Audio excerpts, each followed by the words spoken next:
एका लहान गावातील मोठं नातं. महाराष्ट्राच्या एका छोट्याशा गावात निसर्गाच्या सानिध्यात निखळ आकाशाखाली एक साधं पण प्रेमळ कुटुंब राहत होतं. वडील शेतकरी, आई गृहिणी आणि त्यांची 2 लाडकी मुलं साक्षी आणि आदिती. घरात पैसा फारसा नव्हता, पण प्रेम, जिव्हाळा आणि एकमेकांची साथ यांचं श्रीमंत भांडार होतं. साक्षी समजूतदार आणि कर्तव्यदक्ष. साक्षी ही मोठी, शांत आणि खूप समजूतदार मुलगी होती. आईच्या शब्दाला धरून ती नेहमी घरकामात मदत करत असे. अभ्यासात ती हुशार होतीच, पण तिचे स्वप्न होतं शिक्षिका बनून आपल्या गावातल्या मुलांना शिकवायचं. पण ती लहानपणापासूनच जबाबदारी घेत होती. आईला स्वयंपाकात मदत, वडिलांची चिंता आणि लहान बहिणीचं मार्गदर्शन. आदिती स्वप्न बघणारी आणि कलाप्रेमी. आदिती साक्षीच्या अगदी विरुद्ध. थोडीशी खोडकर, बोलकी, पण मनाने खूप कोमल. तिला गाण्याची खूप आवड होती. ती अंगणात बसून सतत काही ना काही गुणगुणत असायची. शाळेच्या कार्यक्रमात ती गाणं म्हणायची आणि बक्षीसही जिंकायची. तिचं स्वप्न होतं एक प्रसिद्ध गायिका बनण्याचं. जसं दोघी मोठ्या होत गेल्या तसं जीवनही कठीण होत गेलं. वडिलांना अचानक अपघात झाला.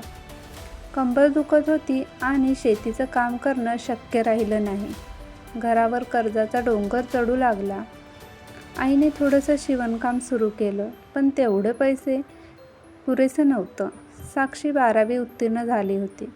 तिच्या शिक्षकांनी तिला पुढे शिकायला सांगितलं, पण परिस्थितीमुळे तिला शिकणं थांबवावं लागलं. साक्षीने शिक्षण थांबवलं आणि जवळच्या खाजगी शाळेत मदतनीस म्हणून काम सुरू केलं. पगार फारसा नव्हता, पण तो तिने सगळा आईकडे देत असे. याच पैशातून आदितीच्या संगीत वर्गाची फी भरली जात होती. साक्षीने एकदाही तक्रार केली नाही. उलट ती आदितीला म्हणायची, तू उड, मी तुझं पंख बनते. आदितीला वाटायचं, साक्षीच्या आयुष्यातील प्रकाश मी घेते का? पण साक्षी नेहमी असायची. आदितीने संगीत शिकणं सुरू ठेवलं. गावातल्या छोट्या कार्यक्रमापासून ते तालुक्याच्या स्पर्धांपर्यंत तिचं नाव झळकू लागलं. तिच्या आवाजात एक वेगळाच आत्मा होता. एक वेदना, एक आशा जी लोकांच्या मनाला भिडत होती. शहरातल्या एका नामांकित गायकाने तिचं गाणं ऐकलं आणि तिला आपल्या संगीत अकादमीत शिकण्याची संधी दिली. घरात आनंदाचं वातावरण होतं, पण खर्च खूप होता. साक्षीने स्वतःचे दागिने विकले, जुना मोबाईल दिला आणि तिच्या सायकलवरून स्कूल जात राहिली. पण आदितीचं स्वप्न अखंड राहिलं. 5 वर्षांनी मुंबईतील एका मोठ्या रिॲलिटी शोमध्ये आदितीचा आवाज लाखो लोकांपर्यंत पोहोचला.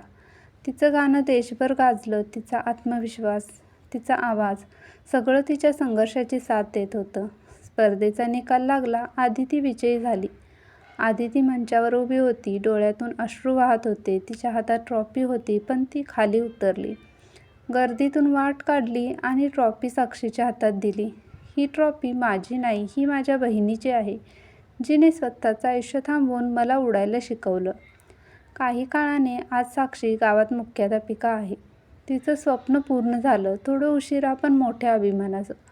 आदिती भारतातील प्रसिद्ध गायिकांपैकी एक झाली आहे. तिच्या प्रत्येक कॉन्सर्टमध्ये एक खुर्ची राखीव असते साक्षीसाठी.